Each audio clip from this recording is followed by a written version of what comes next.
Okay, 72 Lotus F1, driven by Emerson Fittipaldi. It was his first championship car.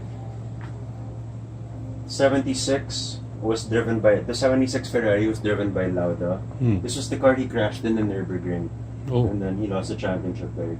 Then in the same year, this was the McLaren driven by Hunt to win the championship. James Hunt. 78 is the championship car of Mario Andretti. That's the one with ground effects? Yes. The what made this car win the championship was it was the first car to use ground effect to create suction below it, which all cars apply nowadays. It like multiplied the downforce. So they won with this car. They dominated.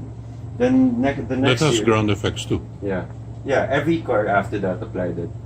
Like look, you can see there's a panel here to keep the air from going out of the side. There you go. Yeah. Okay. And then so this was the car in the next year, the Ferrari of Jody Scheckter. It was the last. It won the championship, and it was the last Ferrari to win the championship before Schumacher in 2000. It took 21 years. For 21 years, it was the Schumacher's championship. Okay. And then 82 was Lauda's championship car. Oh no, 82. No, sorry, 82. This was runner-up. The first placer was K.K. Rosberg with the Williams, but Lauda drove this car. It was one of the top runners also. It was already. This is the point where it was turbocharged already. That's why the engine's extra big already in the front. And then this is one of the last turbocharged cars, the 1988 McLaren. It was the first championship car of Ayrton Senna, his first one. Then 1991 was driven by Senna. It was his third and last championship. Okay. And then McLaren's dominance ended in 92, the next year, when Williams came up with this. The drivers were Mansell and Patrese, and they dominated the championship because this car had active suspension. 1992. Which is now banned. It was banned in 94 when Senna moved to Williams, and they didn't want Senna to have active suspension. There was a lot of politics. And then this one was only the third best car, second to Williams Renault and Benetton Renault. But what made this car pretty good was it was the only car in the field with a V12 at this point, in this era, this year. So they were allowed. Yeah, parang they were allowed to have varying cars, but yun, they had a disadvantage in terms of weight distribution and all that. Their drivers were Jean Alesi and Gerhard Berger. Alesi had one win, Berger had one pole. That's it. It wasn't a successful year. The next year was 1996 Williams. This won the championship. Really? Driven by Damon Hill, and second place was rookie who almost won the championship, Jacques Villeneuve. But Damon Hill, even though Damon Hill won the championship, he didn't impress enough because Schumacher beat him in a slower car the year before. So Williams didn't renew his contract, and they kept Villeneuve to win the championship the next year.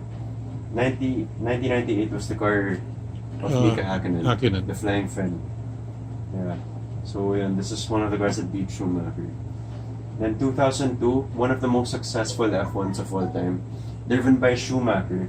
This was the one and only year in history that a driver finished on the podium in every single race. He finished every race and finished on the podium in every race, Schumacher. No. Winning 11 out of 15 races. And then 2003, this is a Williams of Juan Pablo Montoya and Ralph Schumacher naman. Yeah. It was only like it was one of the top three best cars. It was close between Ferrari, McLaren, and BMW Williams. But I think they featured this car because it's one of the cars that was first to reach around 900 horsepower of this V10 era. But in the 80s, the turbocharged era, they were all over 1,000. Okay. And then 2004 was Schumacher's last championship, his seventh one. And this was one of his most successful years also. He didn't finish all races because of one crash in Monaco when Montoya hit him behind the safety car. But he won 13 out of 18 races. 13 out of 18 races. And which held the record until 2013 when Vettel tied it. Like so 9 years later, Vettel tied it with a Red Bull. 2006, they called this the Ferrari Eater, the Renault R26, driven by Alonso. It was his second championship car, and best of all, his last. Yeah, this was the last V10 champion car. It still had traction control here.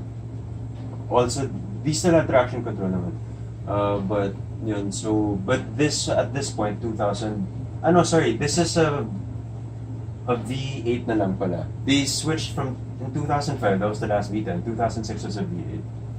And then this is the year when Schumacher left F1. Kimi replaced them, and Kimi won the championship by 1 point. Tied for second place was Alonso and Hamilton for McLaren. Oh, But so Kimi there was a finished tie. 1 I point. never experienced a tie. For second place. For second. First place was 1 point ahead. And it What was Kimi happens with if the you score. tie for first? Is there such a thing? Yeah, they count who has more wins. If that's also a tie, they count who has more second places, and it goes on until who has more of those best positions. Then 2008 McLaren, what's significant on this? Well, 2008 McLaren was this won the championship. That's why it's significant. It was Hamilton's first championship in his second year in F1. He was teammates with Heikki Kovalainen. Then this one he really did well here. Then this is the new era when they left this high downforce era with traction control, and then this is after the economic crisis also. A lot of cars went out. Honda went away, but Ross Braun bought Honda, and that's why at the start of the year they didn't have any sponsors, but they did so well. They were the best of that new era. That some sponsors came in like Mapfre, the insurance company. Even Virgin should be here. That's the Virgin logo. And then this was still a V8 but no traction control.